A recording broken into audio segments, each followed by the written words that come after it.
Sometime afterward, which is a weird way to begin a reading as we didn't read what we're coming after, God, who likes to test people, decided to test Abraham, who was a person.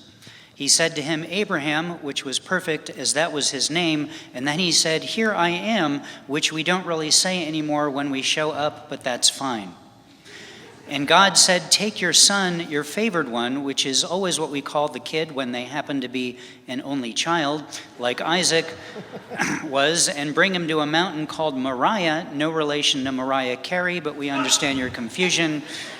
Rabbi Mark said not to mention Mariah Carey because it would not be funny, but we'd already printed the sheet and there was nothing we could do about it.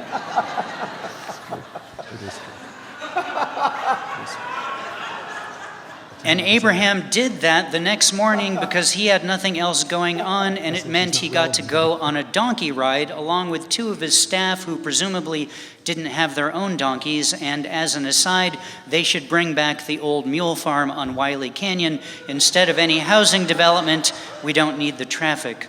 And Abraham used his wilderness survival skills to chop up some wood to bring to the place he was going.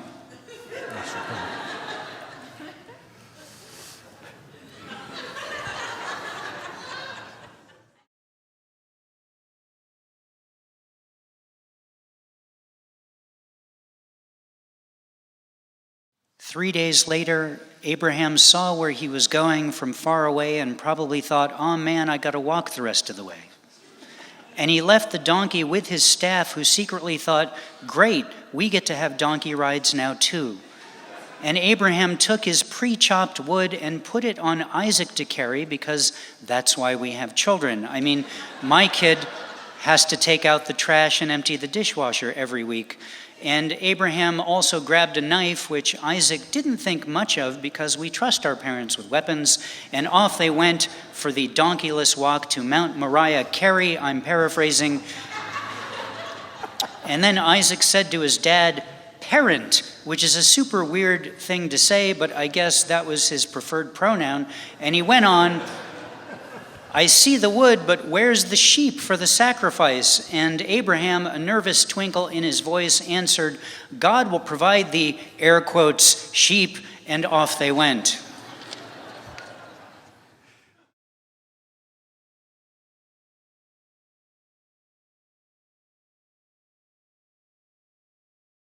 They arrived at the place God had said, which was impressive since no one had GPS back then. Abraham built an altar and probably realized he should have brought his staff with him to help with that instead of letting them have donkey time. And he tied up Isaac on the altar and realized it's probably better that his staff didn't see that. And he picked up the knife to sacrifice his son, at which point Isaac probably thought, hey, wait a minute. But he didn't have time to say anything out loud, as suddenly a nearby angel said, here I am, which again is just how they talked back then.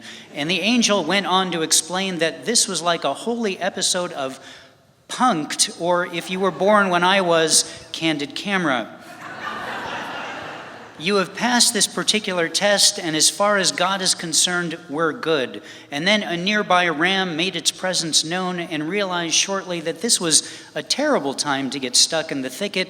And before you know it, everybody, including God, was having that ram for dinner or possibly lunch. The time of day isn't specified.